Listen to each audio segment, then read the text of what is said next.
que me motivou, na verdade, a trazer essa reflexão foi porque eu recebi uma ligação esses dias e a pessoa falava justamente isso: pastor, eu estou com muito medo, eu estou com muito medo. A pessoa estava enferma e dizendo: eu estou com muito medo, eu estou com muito medo. De morrer, obviamente, né? Medo de morrer. E eu fiquei, então, me perguntando: o que leva um crente, alguém que se diz nascido de novo, batizado com o Espírito Santo, batizado nas águas, participa da mesa do Senhor, o que leva uma pessoa a esse nível de desespero, de medo da morte? O que leva? Essa pessoa entendeu o Evangelho? Ela entendeu a palavra? Ela entendeu as promessas bíblicas?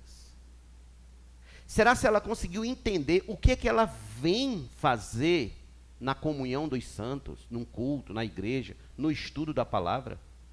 Será se ela compreendeu? Se ela captou tudo o que Cristo prometeu em relação à vida eterna? Nós vamos começar a falar desse ponto, desse tema, por um texto que foca prioridade do coração. E depois nós veremos outros textos ilustrando por que nós não devemos, como crentes em Cristo Jesus, ter medo da morte. E entender o que a morte é. Então, em Mateus 6, do verso 19 ao 21, diz assim: não acumulem tesouros sobre a terra, onde as traças e a ferrugem corroem, e onde ladrões escavam e roubam. Mas ajuntem tesouros no céu, onde as traças e a ferrugem não corroem, e onde ladrões não escavam nem roubam. Porque onde estiver o seu tesouro, aí estará também o seu coração.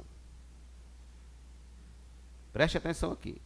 Esse texto faz parte do famoso Sermão do Monte de Nosso Senhor Jesus Cristo. Inclusive, nós já pregamos, tem uma mensagem inteira no canal da igreja sobre esta porção das Escrituras, especificamente sobre esta porção. E esse é o texto onde nós somos convocados a refletir, a meditar, a discernir sobre a prioridade do nosso coração.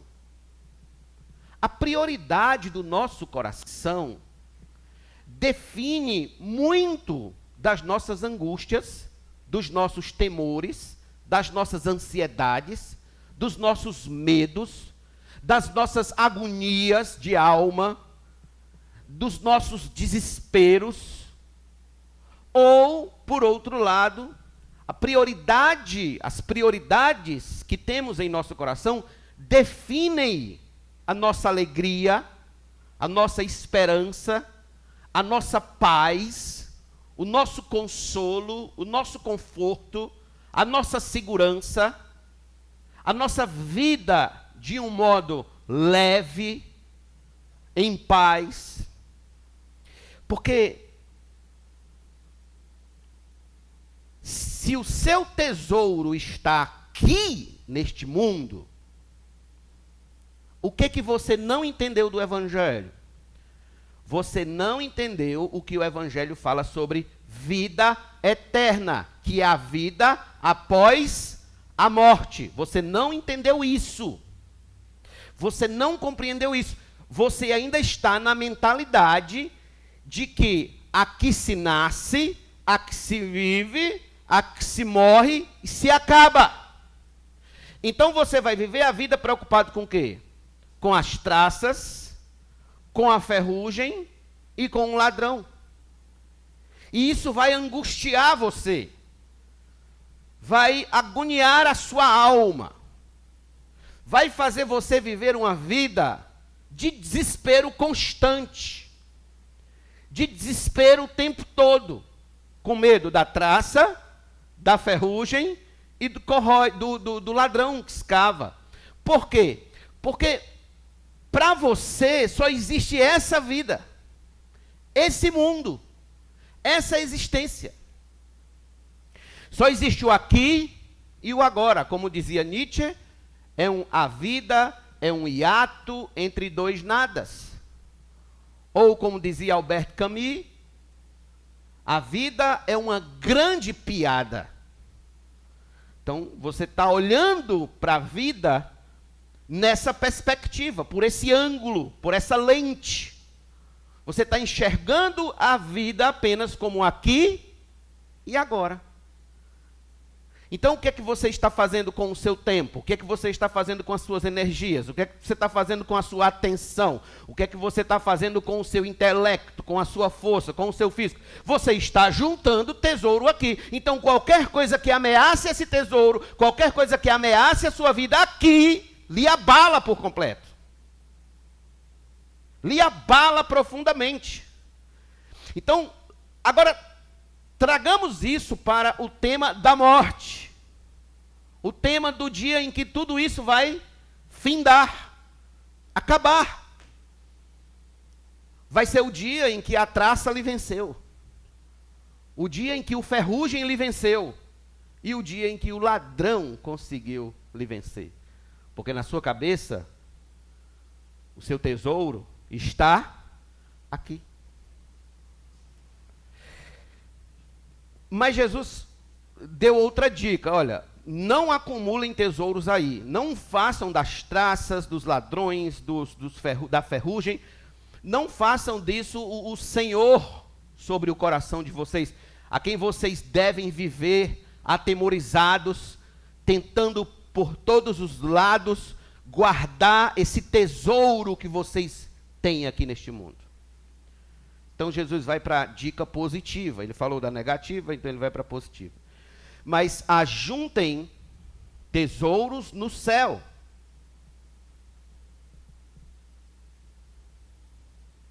Onde as traças e a ferrugem não corroem, onde ladrões não escavam nem roubam.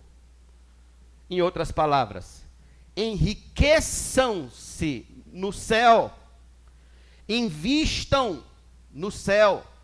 O tempo de vocês, o restinho de vida que você ainda tem, a sua juventude, a sua atenção, as suas energias, invista no céu. Por quê? Porque lá a traça não vai lhe vencer, a ferrugem não vai lhe vencer e os ladrões não vão lhe vencer. Lá, tudo que você investiu aqui, nesses seus 60, 50, 70, 80, 20, 30 anos, a gente não sabe quando a gente vai morrer, você, tudo que investiu aqui, vai colher lá, vai experimentar quando estiver lá e quando chegar lá. Então, essa é a dica positiva. Se eu estou colocando as minhas fortunas, se eu estou colocando o meu dinheiro, o meu ouro, num banco que eu sei que nunca vai falir, isso significa que eu posso dormir tranquilo, dormir sossegado, dormir em paz. Se eu sei que aquele banco ali é impossível um ladrão entrar, escavar e roubar, eu posso dormir sossegado. Se eu sei que naquele banco jamais as traças vão entrar e comer as cédulas de papel ao ponto de que eu não tenha mais dinheiro, eu posso dormir sossegado. E que jamais a ferrugem vai entrar e vai enferrujar os valores que eu tenho ali dentro, então eu posso dormir sossegado. No final das contas, Jesus diz, no versículo 21, que onde está o seu coração é de fato aonde está a sua tranquilidade ou a sua angústia. Porque é aonde você deposita o seu tesouro, veja. Porque onde estiver o seu tesouro, onde é que está o meu tesouro? Onde é que eu estou investindo? É aqui neste mundo? É aqui nesta terra? É só aqui? Eu só penso aqui? Eu só penso aqui e agora? Eu só penso em ganhar aqui, em enricar aqui, em ficar bem aqui, em estar bem aqui? É isso que eu penso? Então aqui está o meu coração. O meu coração está onde? Aqui. Mas se o meu coração, se o meu tesouro está na glória, se eu penso em termos de glória, se eu existo em termos de glória, se a minha agenda toda da minha vida existe em termos da glória de Deus, se o meu deitar e o meu levantar é para a glória de Deus, e se tudo que eu faço existe para a glória de Deus, isso vai significar que o meu coração está no céu, porque o meu tesouro está no céu. Logo, que medo eu possa ter no que diz respeito à morte, se a morte é o único meio que me dá acesso ao meu tesouro? Compreendem? A morte deixa de ser o bicho papão, deixa de ser o monstro cruel e passa a ser o portal por onde eu passo, então, a ter acesso de uma vez por todas, para todo sempre, ao meu tesouro, que foi acumulado no céu. Então, aonde está o teu tesouro, está o teu coração. Aonde está o seu coração, está a sua angústia ou está a sua paz. É assim que funciona. Depois de explicar e aplicar isso que eu falei a vocês, permita-me ilustrar e argumentar com 2 pontos. A primeira referência que a gente deve ter no que diz respeito ao medo da morte é pensar: onde fica a pátria do cristão? Onde fica a nossa pátria como cristãos? A Bíblia Sagrada vai nos dizer em vários e vários textos que a nossa pátria não é aqui. Você é patriota em termos de ter nascido num país como o Brasil, ou seja lá que país for, mas como crente em Jesus, isso já não significa mais nada. Nós somos agora, aliás, nós podemos dizer que nós somos repatriados. Antes nós tínhamos apenas a nossa, era a nossa pátria, era apenas o Brasil. Hoje a nossa pátria, ela é humanamente falando o Brasil, mas a nossa pátria hoje é celestial. Essa condição de pátria humana, depois que eu entendo que o meu coração, que o tesouro do meu coração não está aqui, mas está lá, logo a pátria que se torna mais importante no meu coração é a pátria celestial. E aí Paulo vai nos dá as seguintes palavras. Abra comigo, por favor, em Filipenses.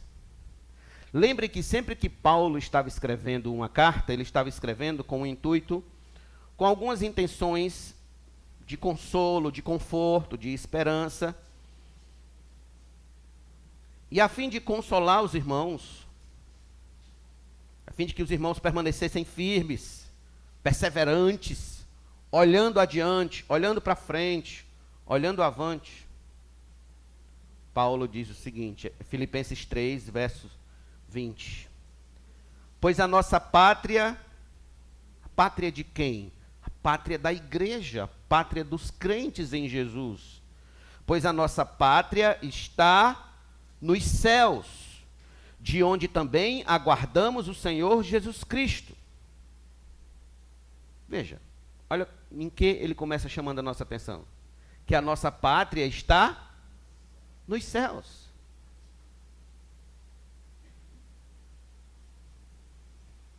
A morte só vai me levar para a minha pátria. Olha outro texto. Hebreus 10.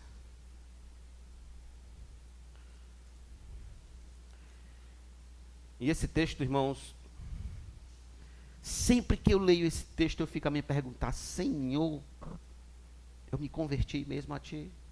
Ou melhor, eu fui convertido a Ti de verdade? Capítulo 10, versos de número 32 a 34. Lembrem-se dos dias passados, quando, depois que foram iluminados, vocês sustentaram grande luta e sofrimentos. Aqueles irmãos tinham passado por grandes tribulações depois que se converteram ao Evangelho. Em certos momentos, vocês foram transformados em espetáculo, tanto para serem insultados, quanto para serem maltratados. Em outros, vocês se tornaram coparticipantes com aqueles que foram tratados assim.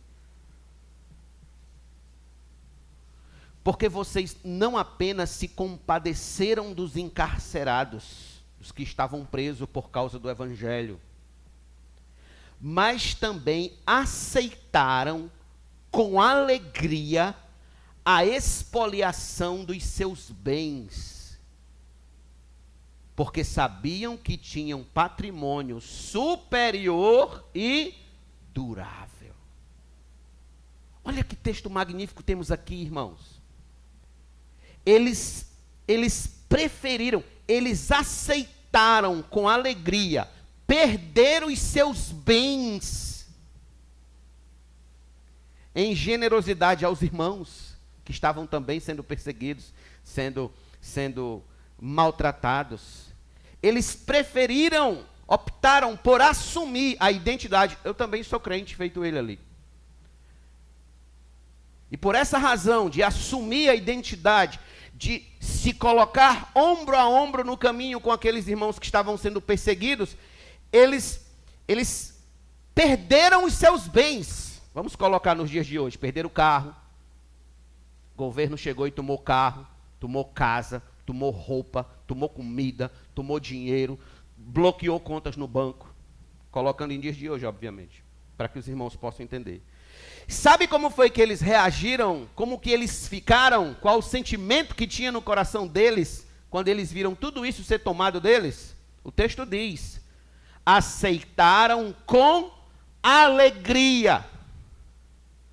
Mas pastor, como que alguém pode aceitar com alegria? Só sendo um masoquista. Irmãos, voltem mais uma vez. Não no texto aqui, mas voltem os pensamentos de vocês mais uma vez, porque eu acabei de dizer em Mateus 6, onde está o seu tesouro, aí estará o seu coração. Olha onde é que estava o coração deles, final do versículo 34, porque sabiam que tinham um patrimônio superior e durável. Aonde? Nos céus, na glória. Entendem por que eles não tinham medo da morte? Entendem por que eles estavam dispostos a serem lançados aos leões, serem jogados às feras, serem crucificados, queimados? Porque eles não olhavam para as casas deles, para smartphone, para relógio, para os bens desta vida, se apegando a isso como se isso fosse o mais importante. Não! O coração deles estava num patrimônio que é superior e durável na eternidade. Coisa magnífica temos aqui, não? Agora veja outro texto. Hebreus 11.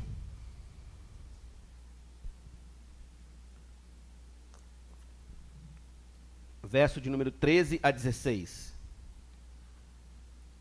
Falando sobre os patriarcas. E ainda ali dentro da história de Abraão, ele diz: todos estes morreram na fé, não obtiveram as promessas, mas viram-nas de longe e se alegraram com elas, confessando que eram estrangeiros e peregrinos na terra. Já já eu vou falar sobre a questão de ser estrangeiro e peregrino na terra. Mas estamos falando sobre onde é a nossa pátria, ok? Porque os que falam desse modo, de que modo? Se alegrando e confessando que são estrangeiros na terra. Porque os que falam desse modo manifestam estar procurando uma pátria. E se na verdade se lembrassem daquela de onde saíram, teriam oportunidade de voltar. Ou seja, de ficar olhando para o tesouro nesta terra. Mas agora desejam uma pátria superior, isto é, celestial. Por isso Deus não se envergonha deles, de ser chamado seu Deus, porque lhes preparou uma cidade.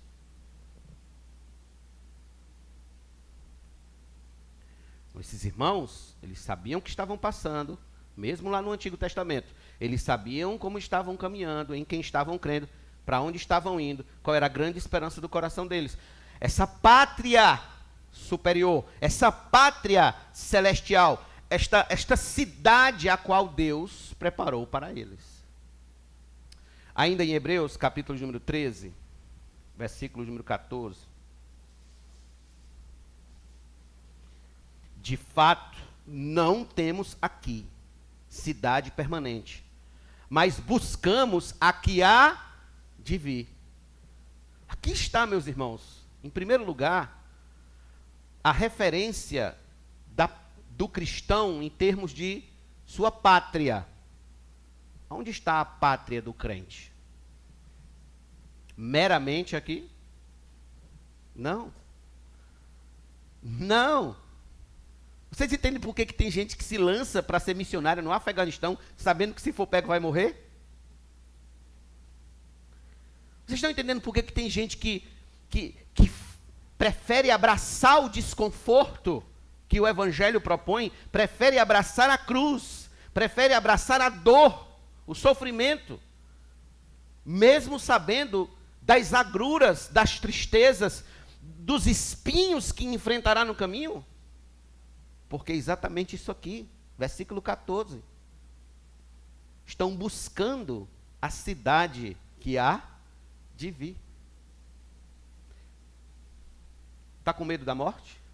Em primeiro lugar, lembre-se de que pátria você faz parte.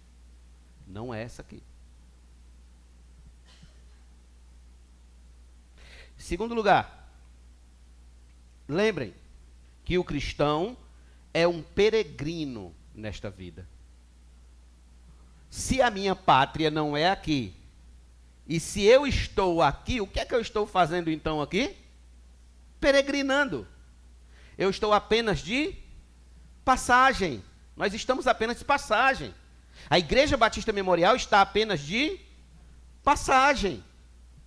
Nós não estamos aqui para ficar. Aí eu quero que você volte comigo a Hebreus, capítulo 11.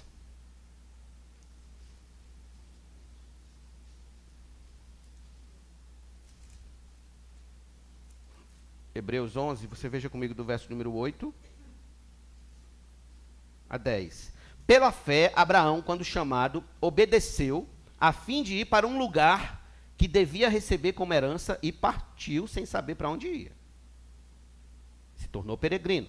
Pela fé, peregrinou na terra da promessa, como em terra alheia, ele passando por Canaã, como se fosse terra dos outros, e ele peregrinando ali, na terra da promessa, habitando em tendas com Isaac e Jacó, herdeiros com ele da mesma promessa, porque Abraão aguardava cidade que tem fundamento, do qual Deus é o arquiteto e construtor. Mais uma vez ele fala da pátria, da cidade, de quem é o arquiteto e o construtor. É o arquiteto e o engenheiro.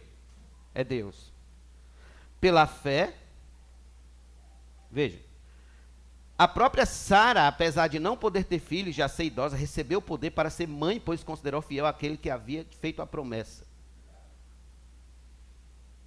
Por isso, também de um só homem, praticamente morto, saiu uma posteridade tão numerosa como as estrelas do céu e inumerável como a areia que está na praia do mar. Todos estes morreram na fé. Todos. Os que eles falaram até aqui, você pode olhar do versículo 1 até o versículo 12, todos morreram na fé. Todos estavam debaixo da mesma fé a qual nós temos hoje em Cristo Jesus. Não obtiveram as promessas, mas viram-nas de longe e se alegraram com elas, nas promessas de que viria um Salvador. Confessando o quê? Que eram estrangeiros e peregrinos na terra. O que é isso, pastor? Consciência. Consciência. Consciência do que eu sou. Consciência do que eu me tornei ao confessar Cristo como meu Senhor e Salvador. Consciência de existir para Deus nesta condição. O que é que eu sou então? Peregrino e estrangeiro nessa terra. Primeira carta de Pedro, capítulo número 1, versículos número 17, ele disse o seguinte: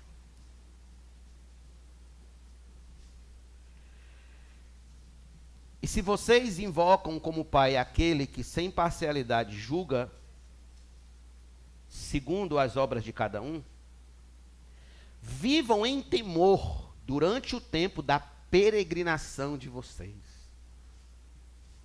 Sabe esse período em que você confessa a Cristo como seu Senhor e Salvador e você morre aqui neste mundo? Esse é o tempo da sua peregrinação. Como é que a gente deve viver esse tempo? Ele acabou de dizer: com temor. Em temor. No capítulo 2, versículo de número 11, ele também disse: amados, peço a vocês, como peregrinos e forasteiros que são, que se abstenham das paixões carnais que fazem guerra contra a alma. O que é que nós somos? Qual é a nossa identidade neste mundo? Peregrinos e forasteiros. Peregrinos e forasteiros.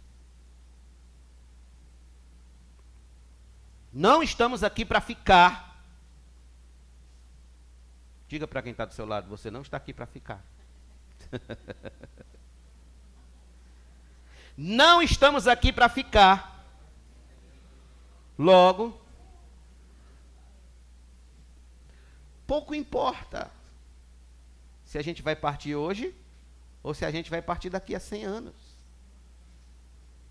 Nós não estamos aqui para ficar, o nosso tesouro não está aqui. A nossa pátria não é aqui.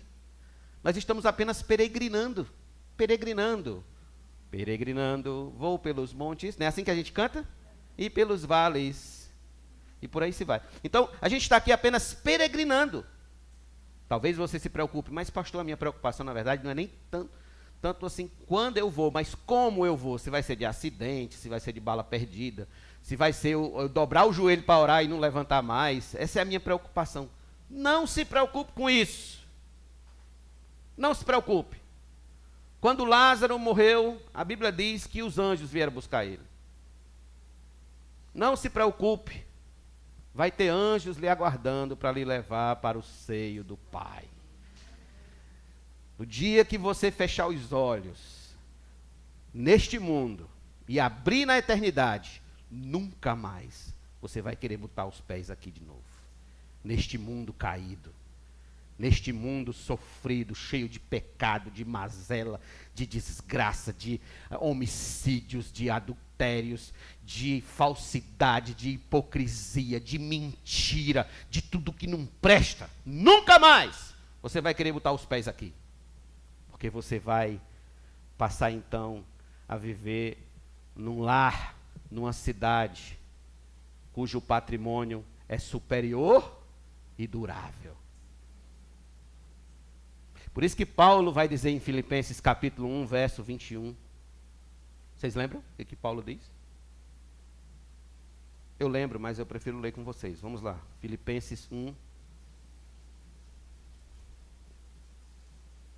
verso 21 e depois o verso 23. Porque para mim, o viver é Cristo e o morrer é lucro. Verso 23. Estou cercado pelos dois lados, tendo o desejo de partir e estar com Cristo, o que é incomparavelmente melhor. Incomparavelmente melhor.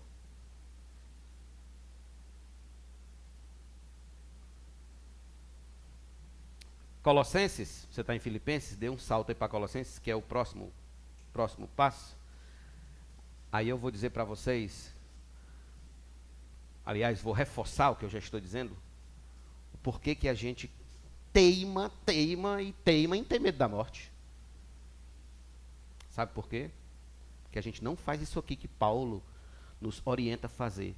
Capítulo 3, versos 1 e 2. Portanto, se vocês foram ressuscitados juntamente com Cristo, você está ressuscitado com Cristo, você nasceu de novo, Cristo lhe deu vida? Lhe deu vida. Busquem as coisas lá do alto, onde Cristo vive assentado à direita de Deus. Pensem nas coisas lá do alto e não nas que são aqui da terra. Olha onde é que Paulo quer que a gente ocupe o nosso pensamento. Com as coisas lá do alto. Pensem! Esse é o nosso problema, a gente não pensa.